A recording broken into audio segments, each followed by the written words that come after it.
Renungan Sileo Senin 26 Juni 2023 Pekan Biasa ke-12.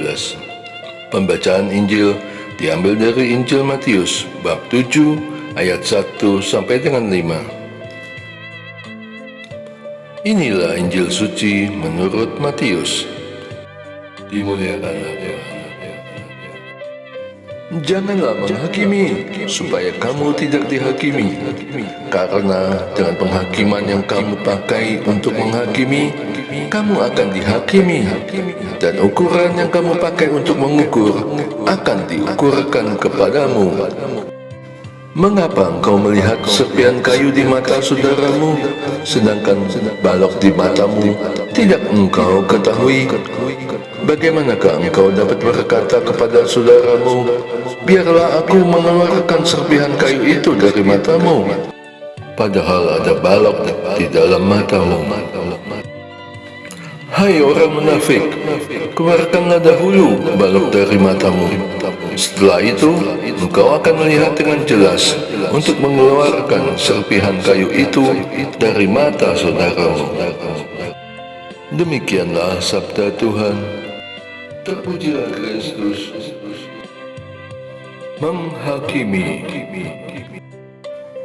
Janganlah menghakimi supaya kamu tidak dihakimi.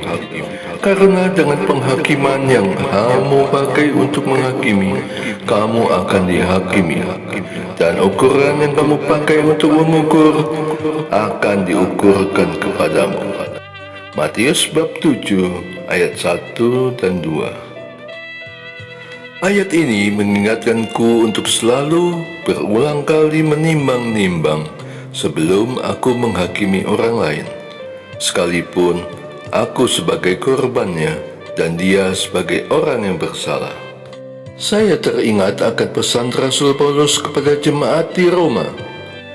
Karena itu, hai manusia, siapapun juga engkau yang menghakimi orang lain, engkau sendiri tidak mempunyai dasar untuk membela diri. Sebab dengan menghakimi orang lain, engkau menghakimi dirimu sendiri. Karena engkau yang menghakimi orang lain melakukan hal-hal yang sama. Roma bab 2 ayat 1. Jangan sampai penghakimanku menjadi bumerang terhadapku, sebab aku sadar siapakah aku ini. Sedangkan malaikat agung Mikael pun tidak berani menghakimi iblis dengan berkata hujatan, tetapi berkata, kiranya Tuhan membentak engkau. Kitab Yudas bab 1 ayat 9. Lagi pula, jangan sampai apa yang aku lakukan, sekalipun kepada orang yang aku anggap hina, diartikan telah aku lakukan kepada Yesus Tuhan.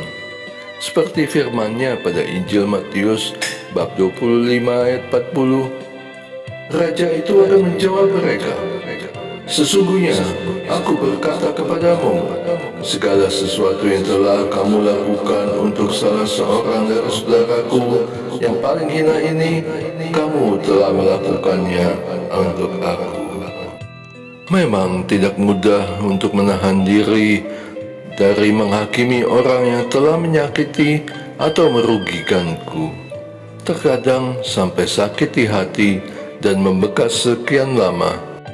Tetapi seperti Abraham yang harus meninggalkan segala kenyamanannya dan menuju tempat baru yang ditunjukkan dengan janji yang luar biasa, aku pun harus menuruti perintah untuk tidak menghakimi demi memperoleh kebaikan-kebaikan surgawi yang aku rindukan.